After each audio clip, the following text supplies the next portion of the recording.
Now here's how to get your brand recommended by ChatGPT, Google AI, Perplexity, all the AI platforms.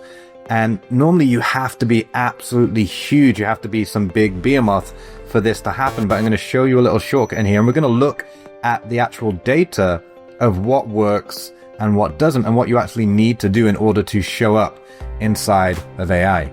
Hey, I'm Chris Munch, founder of AmpiFire, and I help businesses drive organic traffic from search, social, video, and more so that you can make more sales. Now, here's some quick results here. So this is a fitness e-com brand, and you can see it showing up here inside of Google AI overviews. It's also all over ChatGPT. It's in Perplexity. It's in normal Google results.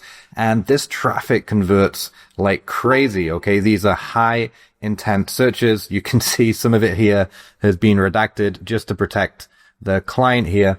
But I promise as we go through, not everything's going to be redacted. It's not going to be the Epstein files as we go and look at this, but let's dig right in here. So one thing that I found out recently is that a marketer that I know, he was hired by governments and also a synthetic sweetener company, and his job was to infiltrate Wikipedia. And so there's all these kind of behind the scenes things where government companies are going behind the scenes and doing some dodgy stuff to kind of put their truth out there online. And it's exceptionally systematic, and it's exceptionally done to just a crazy high level with all sorts of different users, all sorts of people on the payroll that's actually making this happen. It's kind of this underground thing which is going on. And it's a little bit shocking, right? To realize that the game is rigged. And one of the ways that it's rigged is rigged towards authority. And that means money.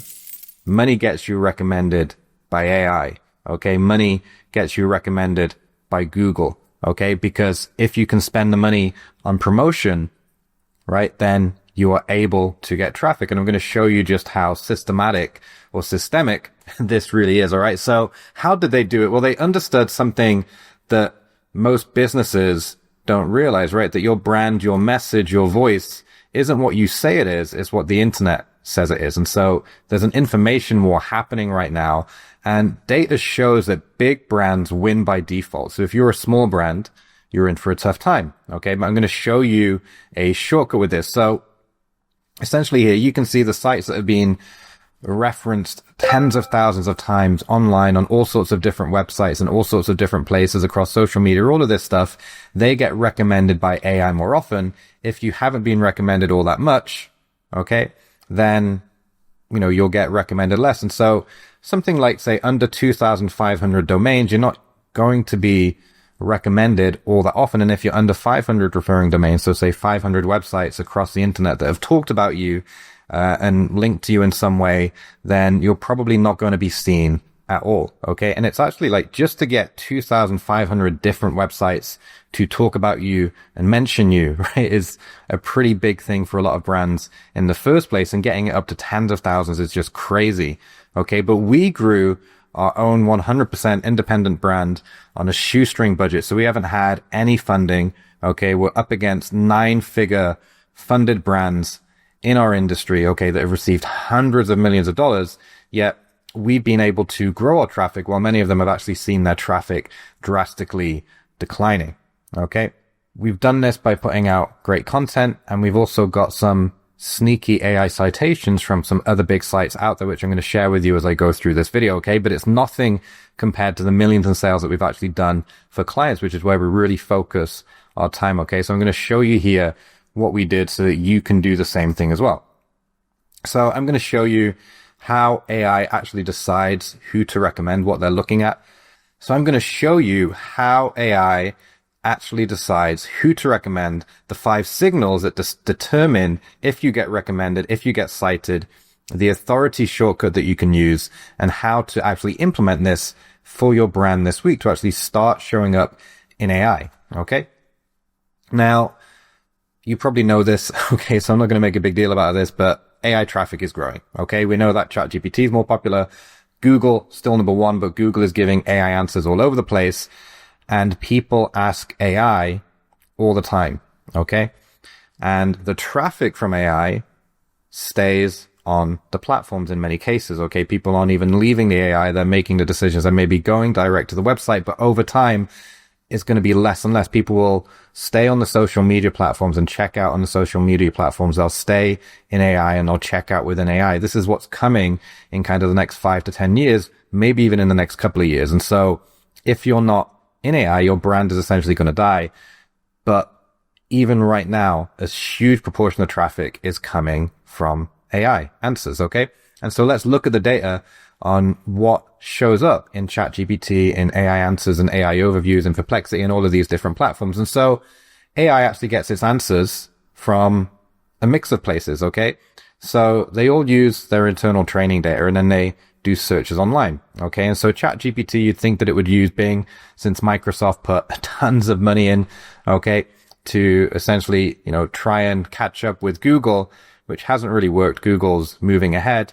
And Google has a much better search algorithm. So ChatGPT actually also uses Google data. So there's been some studies on that. We've seen that. And that's actually what's happening. Okay. So it's not exactly the same as Google results. It's not necessarily a hybrid of Bing and Google. It depends on the search. It depends on the query, but they're using a mix. Okay. Ultimately, what this means is ChatGPT, all of these AI answer platforms, they're just a search engine in disguise with some caveats about how they search. So for example, they have this hidden keyword layer where what you type in, they will go and think of really what they should search for. And they'll do lots of different searches to try and figure out the answer that you need, not just one, but they'll add a bunch of words, best, reviews, things like this, especially if it's a product, e-commerce intent search. Okay.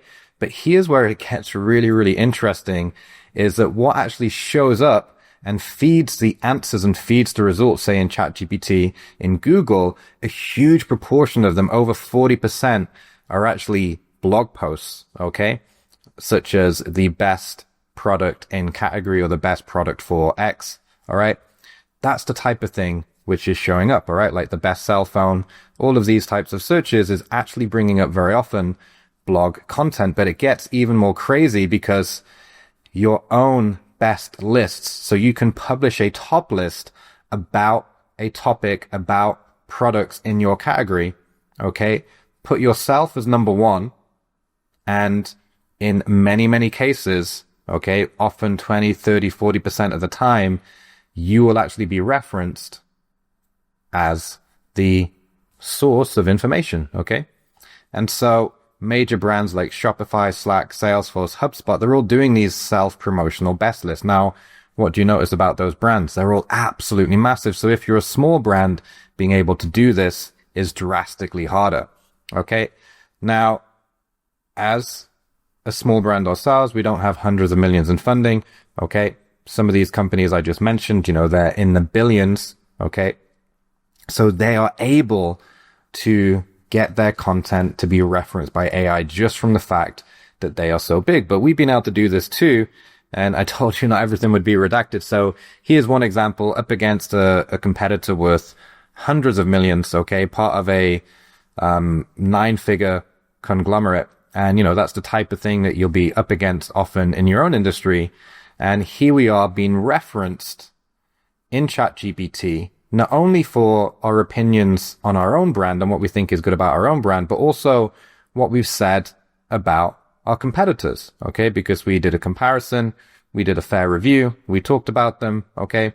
We're always prepared to update these things as we find out more information, but you can see here that ChatGPT has chosen one of our opinions about this brand, one of the things that we've said about this brand, and then referenced it when describing the brand, okay? And they're way, way bigger than we are, okay? And so we've been able to do this through how we publish our content and our overall strategy, which I'll get into in just a moment. And to understand this, we need to look at the 5 AI citation signals. These are the 5 important algorithmic considerations, the actual things which drive whether AI will recommend you or not. So let's take a look at this. Signal number 1 is domain authority. Okay. And so if you've been in SEO for any time, domain authority has been such a big deal, but really it's just a measurement of how popular a website is. And so very simply, this just means if a website is really popular, okay, then it's more likely to be cited. This is a rough measurement of that. It's not a perfect measurement of that. This only really looks at the number of referring domains or the number of links. but it's really just a measure of popularity because it's something there is data on. But it just means if you're popular, you're more likely to be recommended. Signal number 2, and this is pretty interesting, is that you give very clear and direct answers. So 90% of the cited content, this has been found from studies, has clear self-contained answers at the top. This means, like, Google's always loved this. If you answer the question really quickly, if you have someone who searches for a topic and then the answer to that is like bang at the top of the page, people are happy, Google are happy, okay? And also AI is happy, okay? But it's not just about giving the answer. It needs to be factual. It needs to use a simple sentence structure, okay? You know, it's something that could maybe be quotable. And essentially what we found from our own testing is do not focus on brand voice. Do not try and make it promotional. We get fired by clients on a regular basis. Okay. Every few months, a client comes to us like, I don't like how you write. It's like, well, we write to get you results. And they say, yeah, but you need to do our brand voice. You need to write more promotional. I don't like how you say this. I want you to include this picture. And we say, sorry, we won't do that because we only want to do what's actually going to get you results and what works. And so sometimes they get on board with that. Sometimes they decide to leave, and then we go check back in 6 months or a year, and we find that they're not doing very, very well. All right. So you need to keep this simple, factual sentence structure, the simple way of doing content where it's just factual. Okay. It includes key takeaways and FAQs, repeat answers also across the web in multiple places. So don't just do it on your own site, do it across the internet in all sorts of different formats. If you've got textual content, make sure that you've got frequent headlines. That really helps the AI understand and scan the page. Also helps users scan the page, because in general, what helps a researching user, someone who's looking through Google, looking through AI, reading articles, if it makes it easy for them to scan and get info, it's good for them. And it's also good for AI as well. And what we found is a lot of the technical fixes, the stuff that like SEOs do, the stuff that AEOs do, okay, all of these weird acronyms, okay, a lot of this is overrated. It doesn't mean that it doesn't have a purpose. There is a place for it, but it's often got way, way too much focus, and people waste huge amounts of time on stuff which isn't actually going to move the needle. Best thing, publish a lot of content, answer a lot of questions, okay? And if you didn't get all that, all right, the main thing to take away is write factually in simple English, okay? When you're answering questions about your brand, publishing that on your website, publishing it on other big websites, write factually in simple English, okay? It's going to be picked up and it's going to be referenced more. Also, signal number 3, it needs to be fresh. It needs to be new. If it's 2 years old, it's already going to start to fall off. Even if it's a year old, it's going to start to fall off. Ideally, you want to make sure that, you know, your content is updated to 2026. Okay. That it mentions maybe 2026 in the title, or at least being republished and updated in the recent year. Okay. So every year you're going to need to refresh your content. Google likes that. AI likes that. They want fresh information. Okay. Signal number 4 is social and Wikipedia sources do help. And so they often come up. Wikipedia is pretty big in ChatGPT, is less referenced in Google. Reddit is a bit more referenced in Google than it is ChatGPT, but these only make up about 10%. Okay. You've also got LinkedIn that's also used quite a bit in Google AI. And so this is what we've seen. And this is also what the studies out there have seen as well. And so these sites, if you can get your brand mentioned on these sites, then it can also be helpful, but it's not the main source. Okay. The main source, like I said, is often these top lists, these blog lists when it comes to e-commerce product related queries. Okay. And then signal number 5 is traffic threshold. So just like domain authority is a measurement of popularity, it's also, there's a big correlation that as you get more traffic, as you have more people searching for your brand, arriving at your website, then you will see an increase of how often you get recommended. Okay. So the conclusion to show up more in AI answers is you basically need to be massively popular. So if you're not Wikipedia, if you don't have 200,000 or millions of searches per month, if your domain authority isn't, you know, one of the top websites in the world, if you don't have, you know, the ability to maybe post a lot on Reddit and fight mods, and that's not even one of the big sources of being able to get citations. It's one of them, but it's relatively small. Then, what is it that you can do? Okay. And so this is the authority shortcut here that I'm going to share with you. You don't need to build authority. You can inherit the authority by publishing on big sites that already have it and that already like to be referenced by ChatGPT and by Google. So here are a few of them which you can literally publish on this week. Okay. So you can publish on Medium, USA Today, Business Insider, Associated Press, and other big news sites like this. The bigger the site, the more millions of monthly visitors they've got, the better. USA Today is absolutely loved by Google. Okay. Medium is doing really, really well at the moment on ChatGPT, but this changes very frequently. In 3 months, it might change around. It might be Business Insider. We saw Business Insider at some point being quite good at showing up in ChatGPT, less in Google. Okay, so these things change. And so what we recommend is publish widely across a lot of different big sites, and that just increases your chances to continue to show up over time. All right, so this is something you can do with us. Okay, right? Or you can go do this somewhere else, but it works extremely well. Okay, and so your brand appears on these sites. Essentially, your content inherits their authority, and then AI sees the information differently. Okay. And this is how you can get information to show up in ChatGPT, in Google, AI overviews, literally within the next few days. Okay. It's incredibly powerful. Now, it's not going to work for every potential search and every potential query, but the more often you do this, the more often that you're going to show up. Okay. But another really big part of this is actually multicasting. And so this is where you don't just publish, say, on big news sites. You also publish the same ideas across YouTube and other video sites, across LinkedIn and social media. Okay. On podcasts. Okay. You can publish podcasts, say, on Spotify, on Apple Podcasts. You can publish to other blogs. You can publish infographics and slideshows. The more places you publish to, the more this information gets repeated. And just let me show you the mechanism of this and just like how crazy it is and how it works right here. Okay. And so essentially you have your answer, your topic, the thing that you want to talk about, and you publish it in all of these different formats, and you publish this on many, many different sites, can be hundreds of sites. Okay, that's what we do with AmpiFire and Amcast. And then the AI picks up on this information because it's in more places and it's more likely to be repeated. Okay, and so this is how information like naturally spreads across the internet. Things are repeated in a lot of places. And so this is your opportunity as well then to publish information in lots of places. Okay, and this is what big companies do. This is what big brands do. This is what governments do, is they ensure that their voice is heard in lots and lots of different places. Okay.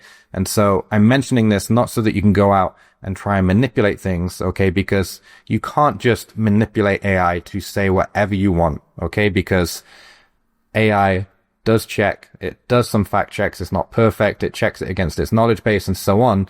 But often when it comes down to your brand and your product, you probably haven't said enough about the use cases, about, how it's good for certain things, how it compares to other products, all of these different things that you could be talking about. And if you don't do it, then your voice is not going to be heard. So you may as well be publishing in as many places as possible. So don't have to do this with us. You can, go post on your own social media, on your own LinkedIn. You can go maybe guest post in some places. You can publish maybe to some news sites. You could try all sorts of different things. Okay. Try and get published and put your voice out there in as many places as possible. Okay. But you can also use a system like ours where we'll just take the content, repurpose it into all of these formats and adjust it for each platform and then get it out there. Okay. And so that's one thing which will also boost the results. And this ties in when we do these big six publications on these big six websites. We also do it across all of these other places at the same time. Okay. It just makes sense. If you're going to do content in an article, you may as well do it in a video on social media and so on and so on. Okay. And so to get cited by AI and capture buyer traffic just really comes down to four things: answer buyer questions, publish on high authority sites. Okay. Do it in multiple formats, multiple places, and keep it fresh. Right. And also, if there's a fifth one, it's keep it factual. Okay. Keep it less promotional or non-promotional and just give the key information. And then the AI will pick up on that. And also people doing research, they tend to prefer more factual, straightforward info. Okay. And so, just an example here where there's a mobile home company. They put out a piece of content and they published it on USA Today, right? And within, I think, a day or two, it was in Google's AI answers, and it was influencing the AI answers, and it was a source of information, and people clicked through, they looked at the information, they found more. They also ended up going to their YouTube channel because you can embed the YouTube video inside of the US Today article, and that also then told the YouTube algorithm what type of people were interested in their channel. And then some of their other shorts then popped, and they got, say, a few hundred, actually 1,000 plus views, targeted with the actual audience that is interested, and then they were able to make more sales, right? And that happened in a very, very short space of time. Okay. Same here again, real estate, putting out content on a big site and showing up in Google AI overviews. And so, this works for pretty much any business, e-com brands, service providers, agencies, local businesses, SaaS companies. When there's a product, okay, when there's things that people research, then you are able to put your voice out there, your opinions, so that AI can potentially then pick it up. And so you just answer questions, publish it on your site. Okay. So we recommend you answer a question, think of a topic that people will be asking, publish the detailed content on your site, and then you can then take that same idea and then say publish it to a big site like USA Today. Okay. And you can also publish it maybe across multiple different places so that it's picked up by even more platforms. Okay. And essentially you're doing this, you're mapping out the buyer journey. Okay. The different things that people might search for. Then you're creating the content that answers the question, keeping the structure very, very simple, very, very straightforward, like we talked about, and then simply publishing it on big sites. And that's all there is to it there. And what's really cool with this is what we're noticing is the big corporations are really, really slow to do this because they really care about brand voice. They really care about how it's written, and they have a big editorial team, and they have a lot of internal arguments. And so they are not good at publishing a lot of content about their products and about their brand. They really overthink it. They don't want to do comparisons between their product and someone else. It makes them feel really, really nervous, but then their voice is not heard. Their opinions are not heard. The information about their product is not heard. And so then it's just left to the wild, wild west of what anybody else might say about their brand. And if you've worked in a business, you'll know that often your products can get misrepresented, right? People will jump on something which won't be true, and then it will get repeated. Whereas if you actually step first, you get your facts out there. Then what's crazy is because people use AI to write articles, to create video scripts, is when you've seeded that information out there, they've got that information as a source, and they tend to then repeat it even further. So it's so important to act now. And also, if you're a smaller brand, okay, doing $1 million a year, doing 10 million a year, you're in that position where you can move very, very fast with a small team, make decisions very, very quickly, and make this happen and do it as often as possible and publish as much questions or as many answers as possible. So, in most industries, there's literally thousands of questions that you can be answering, and some will be more important than others. But because people are doing such deep research, this is so, so important. And your brand isn't what you say it is. Okay. It's what AI says it is. So you want to be putting answers everywhere and feeding AI with your voice. All right. So check the link in the description if you want to try out our Big 6 distribution. Okay. Also check out other videos on our channel to see how our platform AmpiFire and Ampcast works. And I'll see you in the next video.